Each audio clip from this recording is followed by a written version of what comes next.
Joo, hyvää iltapäivää kaikille. Olen tosiaan Mustosen Pia ja tulen Maaseudun sivistysliitosta, jossa toimin koulutussuunnittelijana.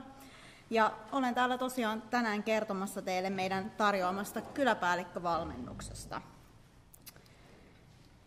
Ja tosiaan mä oon nyt jakanut tämän mun esityksen 3 osaan ja tavallaan alueeseen, jolla tätä meidän kyläpäällikkövalmennusta toteutetaan. Eli meillä on tämmöinen kyläpäällikön perehdyttämisopas verkossa. Sitten meillä on meneillään tämmöinen osaava paikallistekijähanke. Ja sitten meillä on ihan tästä räätälöityä kyläpäällikkövalmennusta.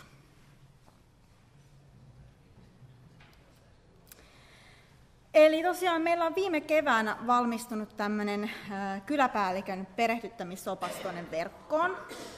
Ja tavoitteena on perehdyttää ja innostaa uusia henkilöitä kylien kehittäjäksi. Ja se on tosiaan rakennettu ihan palvelemaan sitä käytännön kylätyötä. Ja tässä aineistossa käsitellään aiheita, kuten kyläpäällikkyys, eli käydään ihan läpi sitä, että mitä se kyläpäällikkyys on. Eli kyläpäällikkö on kylän edustaja. Sitten käydään tätä johtajuutta läpi, koska kyläpäällikkö on tietenkin myös johtaja. Käydään ryhmätoimintaa, yhdistystoimintaa, kokoustekniikkaa ja sitten ihan kylän kehittämistä. Ja ideana on ihan se, että lähdetään ihan perusteista, eli on tarkoitus, että ihan tosiaan myös uusille kylän kehittäjille on tämä aineisto myös tehty, mutta löytyy toki myös kokeneemmille konkareillekin sitten materiaalia sieltä.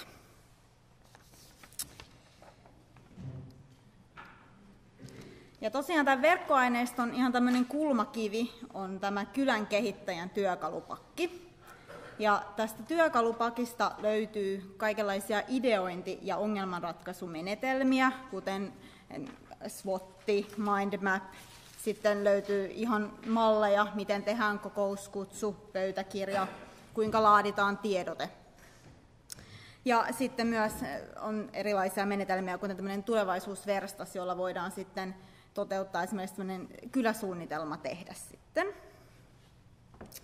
Ja tosiaan tämä kyläpäällikön perehdyttämisopas on ihan avoin kaikille, eli kaikki voi käydä sitä lukemassa, sinne ei tarvitse mitään tunnuksia, ja se löytyy verkosta www.msl.fi/kyläpaallikko.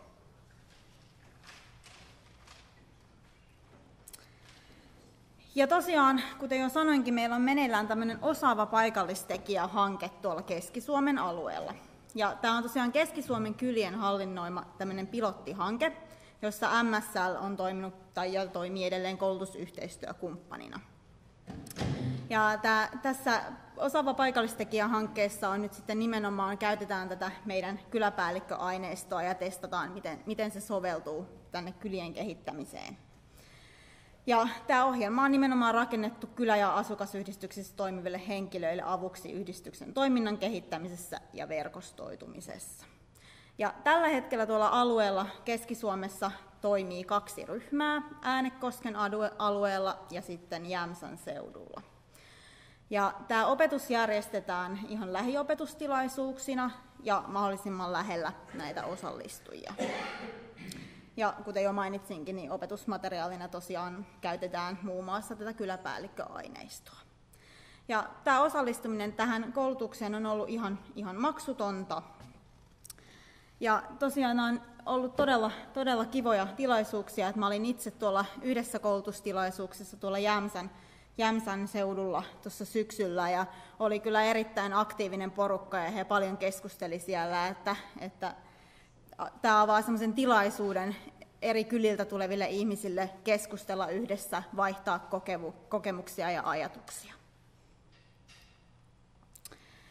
Ja nämä aihealueet, mitä siellä käsitellään näissä koulutustilaisuuksissa, on nimenomaan tämä kyläpäällikkyys ja vaikuttaminen, kylän kehittäminen, kyläsuunnitelma, verkostot kylässä ja kylän verkostot, yhdistystoiminnan perusteet suunnittelusta toteutukseen, tiedottaminen ja jäsenhankinta, yhteiset yritykset ja osuuskunta-osakeyhtiö erityisesti.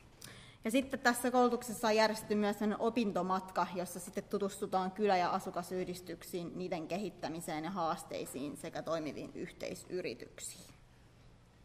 Ja tuossa oli sitten vielä, laitoin yhden kuvan Tämä on tuolta Äänekosken aloitustilaisuudesta Kapeenkievarissa.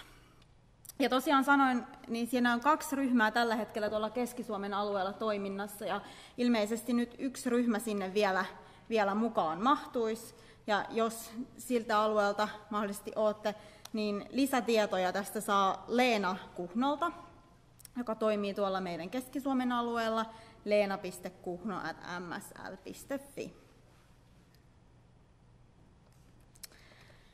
Ja tosiaan tulossa on myös tämä sama osaavat paikallistekijät, niin myös tuonne Pohjois-Savon alueelle.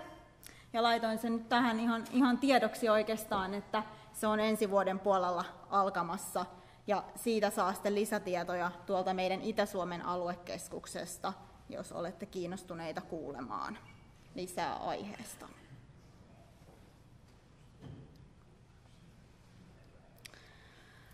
Ja sitten ihan tästä räätälöidystä kyläpäällikkövalmennuksesta, että tokihan me järjestetään ihan räätälöidysti myös tätä kyläpäällikkövalmennusta, ja silloin tämä suunnitellaan ihan tilaajan tarpeiden mukaisesti, eli voidaan järjestää esimerkiksi vain 1 päivän kestävä koulutustilaisuus tai sitten useamman koulutustilaisuuden kokonaisuus ihan sitten tilaajan tarpeiden mukaisesti, että ihan rohkeasti vaan yhteyttä ottamaan, jos tällaiselle kyläpäällikkövalmennukselle olisi tarvetta.